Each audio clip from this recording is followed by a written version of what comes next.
I am sorry, Baba. I love you, Baba. I am sorry. একদিন ৮০ বছর বয়সী এক বাবা ও তার পুত্র তাদের বাগানের বেঞ্চে বসেছিল। হঠাৎই একটি কাক সেখানে এসে বসলো। কাকটা দেখে বাবা তার পুত্রকে জিজ্ঞেস করলেন, এটা কি? পুত্র জবাব দিল, এটা একটি কাক। কয়েক মিনিট পর বাবা আবার জিজ্ঞেস করলেন কাকটাকে দেখিয়ে, এটা কি? পুত্র আবার জবাব দিল, আমি তো কেবলই বললাম এটা একটা কাক। আবার কিছু সময় পর বাবা আবার জিজ্ঞেস করলেন কাকটাকে দেখিয়ে, এটা কি?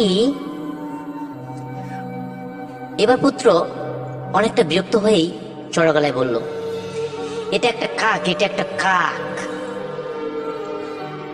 আবারও ঠিক সে কথাই জানতে চাইলেন কাকটাকে দেখিয়ে, এটা কি? এবার পুত্র প্রচুর রেগে গেল। রাগের চোটে কাঁপতে কাঁপতে চিৎকার করে বাবাকে ধমক দিয়ে বলল, তুমি কেন বারবার একই কথা আমাকে জিজ্ঞেস করছো? আমি তো তোমাকে বহুবার বললাম এটা একটা কাক, এটা একটা কাক। তোমার চোখ নেই? তুমি বুঝতে পারো না? বয়স্ক বাবা কিছু না বলেই হেঁটে হেঁটে চলে গেলেন। একটু পর ফিরে এলেন একটা ডায়েরি হাতে নিয়ে। বাবা তার পুত্রকে ডায়েরিটা এগিয়ে দিয়ে বললেন, নাও এটা পড়ো, মন দিয়ে পড়বে কিন্তু। ছেলে ডায়েরিটা হাতে নিয়ে পড়তে লাগলো। ডায়েরির লেখার কথাগুলো ছিল এই রকম, আজ আমি আমার ৩ বছর বয়সী ছেলের সাথে বাগানের বেঞ্চে এসে বসেছিলাম। ঠিক তখনই একটা কাক এসে সেখানে বসলো।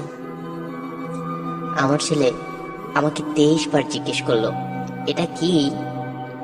আর আমি ২৩ বার উত্তর দিলাম, এটা একটা কাক।